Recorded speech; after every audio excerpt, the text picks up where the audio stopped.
Kenisha போடுற story post எல்லாம் எப்படி இருக்கும் பாத்தீங்கன்னா, எனக்கு வந்து ஒரு நல்ல ஆம்பளை நல்ல சோல் கிடைச்சிட்டாங்க, நான் என் வாழ்க்கையிலேயே கொடுத்து வச்சிருக்கணும், ஆனா அந்த நல்ல ஆம்பளையோ எத்தனையோ தடவை எத்தனை கஷ்டங்கள் பார்த்துட்டு வந்து இன்னைக்கு என் கிட்ட சேர்ந்துக்கிறாங்க அப்படிங்கிற மாதிரிலாம் வந்து ஸ்டோரி போட்டா யாருக்கு காண்டாகாம இருக்கும்.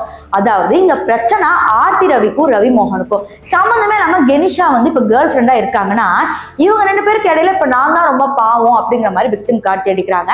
இதையும் தாண்டி வேற என்ன அகமது மீரன் சொல்லியிருப்பாருன்னா, இப்ப ஜெயம் ரவி ஒரு பாப்புலரா இருக்கிறனால தான் கெனிஷாவை யாருன்றதே நமக்கு தெரியும், இல்லைன்னா இவங்களை யாருன்னு நமக்கு தெரியுமா அப்படிங்கிற மாதிரி இவங்க ஒரு கொஸ்டினை வச்சாங்க. நிறைய விஷயங்கள் எக்ஸ்போஸ் பண்ணாங்க. இப்போ இந்த வீடியோ போட்ட பிறகு அகமது மீரனுக்கு வந்து ஒரு கால் வந்திருக்கு போல. அது யாருன்னு பாத்தீங்கன்னா, யாரும் தனுஷை வச்சு படம் எடுத்தவங்க அப்படின்ற மாதிரி அவர் மென்ஷன் பண்றாரு. பேர் வந்து கிளியரா வந்து சொல்லல, அது ஒரு ஆக்டரா டைரக்டரான்றது நமக்கு சரியா தெரிய வரல.